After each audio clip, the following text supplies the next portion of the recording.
படிக்கட்டு ஏறி இறங்குனா முட்டி வலிக்குதா? அதிகமாக வேலை செய்யும் போது உடம்பு டயர்டாக இருக்கா? எப்போவுமே ஒரு மாதிரி சோர்வாகவே இருக்கா? அப்போது இந்த வீடியோ உங்களுக்கு தாங்க. வாங்க என்னன்றது வீடியோக்குள்ளே போய் பார்க்கலாம். இதுக்கு ஒரு சாஸ் பேனில் 1 டம்ளர் அளவுக்கு தண்ணி சேர்த்துருக்கேன். தண்ணி சேர்த்துட்டு நான் ரெடி பண்ணி வச்சுருக்க இந்த பவுடரை ஒரு 3 ஸ்பூன் அளவு சேர்க்க போகிறேன். இந்த பவுடர் என்னங்கிறத வீடியோக்குள்ளே டீட்டெயிலாக சொல்லியிருக்கேன், மிஸ் பண்ணாமல் பாருங்கள். இந்த பவுடரை சேர்த்துட்டு நல்லா ஹை ஃப்ளேமில் வச்சு கொதிக்க விட போகிறேன். கொதித்ததுமே ஃப்ளேமை லோவாக வச்சுக்க போகிறேன்.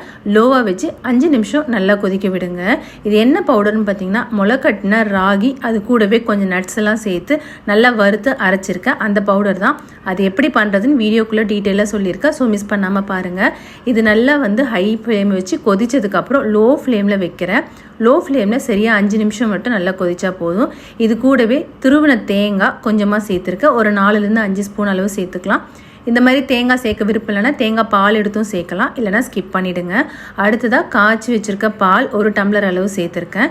இதையும் நல்லா கலந்து கொடுத்துக்கலாம். இதை நீங்கள் டெய்லி குடிச்சிட்டு வரும்போது உங்கள் உடம்புல அயன் நல்லாவே இம்ப்ரூவ் ஆகும். அடுத்ததாக ஒரே ஒரு பிஞ்ச் அளவு உப்பு, கொஞ்சமாக நாட்டு சர்க்கரை எல்லாத்தையும் சேர்த்துட்டு நல்லா கலந்துக்கலாம். இது ரெடி ஆகிடுச்சு. இப்போ நம்ம சர்வ் பண்ண போகிறோம். இப்போ இது என்ன பெனிஃபிட்ஸ் நீங்கள் பார்த்தீங்கன்னா, நம்ம நார்மலாக இருக்கிற ராகியை விட இதில் 10 மடங்கு அயன், கால்சியம் எல்லாமே இருக்குது. டெய்லி குடிச்சிட்டு வந்தீங்கன்னா எலும்புலாம் அவ்வளோ ஸ்ட்ராங்காக இருக்கும். டயர்டே இல்லாமல் ரொம்ப ஆக்டிவாக இருப்பீங்க. இப்போ இந்த ராகி பவுடர் எப்படி பண்ணுறோன்னு பார்க்க போகிறோம். 1/2 கிலோ அளவுக்கு கேழ்வரகு எடுத்திருக்கேன். இது நல்லா 4லேருந்து 5 முறை நல்லா வாஷ் பண்ணிக்கோங்க. வாஷ் பண்ணதுக்கப்புறம் தண்ணி நல்லா ஃபுல்லாக சேர்த்துட்டு ஒரு 6லேருந்து 8 மணி நேரம் நல்லா ஊற வச்சுருங்க. நீங்கள் ஈவினிங் போல் இதை ஊற வச்சிங்கன்னா நைட்டு முளை கட்டி எடுத்து வைக்கலாம். இப்போ 1 மணி 2 மணிக்கு நான் ஊற வச்சுருக்கேன். ஒரு 10 மணி வாக்கில் இதை ஃபில்டர் பண்ணிக்க போகிறோம். இந்த மாதிரி ஒரு துணி சேர்த்துட்டு அடியில் ஒரு ஃபில்டர் வச்சுக்கோங்க. இதில் நம்ம ஊற வச்சுருக்க ராகி தண்ணியோடவே நீங்கள் சேர்த்துக்கோங்க. அடியில் ஃபில்டர் ஆகி வரும். இதுக்கு பதில் நார்மல் ராகி மாவு யூஸ் பண்ணலாம் நிறைய பேர் கேட்பீங்க. நீங்கள் அதுவுமே யூஸ் பண்ணலாம். பட் அதை காட்டிலுமே இந்த மாதிரி முளைக்கட்டி நீங்கள் யூஸ் பண்ணும்போது உங்களுக்கு ரொம்ப பெனிஃபிஷியலாக இருக்கும். உடம்பு ரொம்ப ஆரோக்கியமாக இருக்கும். ஜீரண பிரச்சனை வராது. குழந்தைங்களுக்கு கூட கொடுக்கலாம். ஒரு 8 மாத குழந்தைங்களுக்கு நீங்கள் ராகி கொடுக்க ஸ்டார்ட் பண்ணுறீங்கன்னா இந்த மாதிரி முளைக்கட்டிட்டு நீங்கள் கொடுத்தீங்கன்னா ரொம்ப ரொம்ப ஹெல்த்தியாக இருக்கும்.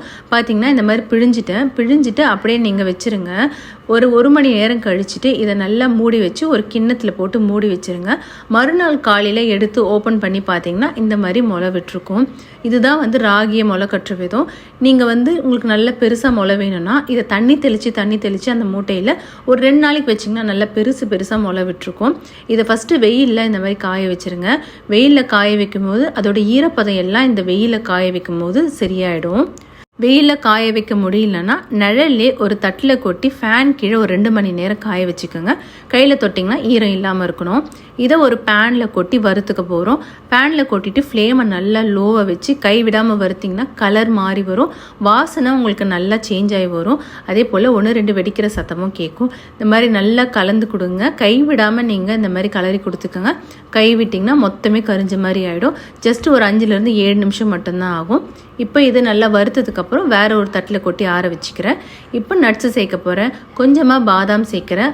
ஒரு 25லேருந்து 30 கிராம் அளவுக்கு பாதாம், அதே போல் முந்திரியும் அதே அளவு சேர்க்க போகிறோம். தேவைப்பட்டால் நீங்கள் பிஸ்தா இல்லை வால்நட் வேறு எந்த நட்ஸ் வேணாலுமே சேர்த்துக்கலாம். மக்கானா கூட சேர்த்துக்கலாம். அடுத்ததாக கொஞ்சமாக ஏலக்காய் வாசனைக்காக, கொஞ்சமாக சுக்கு ஜீரணம் பிரச்சனை இல்லாமல் இருக்கிறதுக்காக. இதையும் நல்லா வறுத்துக்கோங்க. ஒரு 2-3 நிமிஷத்துக்கு நல்லா சூடேறி கலர் சேஞ்ச் ஆகிற அளவுக்கு வறுத்துட்டு நம்ம கொட்டியிருக்கோம் பாருங்கள் ராகி, அதிலே இதையும் சேர்த்து நல்லா ஆற வச்சுக்கலாம். இப்போ இந்த மாதிரி நல்லா ஆறுனதுக்கப்புறம் நீங்கள் மிஷினில் கொடுத்து அரைச்சிக்கிட்டிங்கன்னா நல்லா ஃபைன் பவுடராக கிடைக்கும். அதை 3 மாதத்துக்கு நீங்கள் ஸ்டோர் பண்ணி வைங்க. ஆனால் ஃப்ரிட்ஜில் மட்டுமே வைங்க. ஏன்னா இது முளைக்கட்டி இருக்கிறதால சீக்கிரமாக ஃபங்கஸ் வர வாய்ப்பு இருக்குது. இப்போ நான் வீட்லேயே அரைக்கிறேன். ஃபஸ்ட்டு மிக்சியில் இந்த மாதிரி கொரகொரப்பாக அரைக்கிறேன். அதை சலிச்சிட்டு மறுபடியும் கொடுத்து இந்த மாதிரி அரைச்சி ரெடி பண்ணிட்டேன்.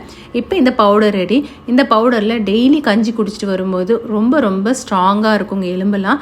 கண்டிப்பாக வீடியோ பிடிச்சிருந்தா ஃப்ரெண்ட்ஸ் அண்ட் ஃபேமிலிக்கு ஷேர் பண்ணிக்கோங்க. வீடியோக்கு ஒரு லைக் கொடுத்துட்டு சேனல் சப்ஸ்கிரைப் பண்ணிக்கோங்க. Thanks for watching.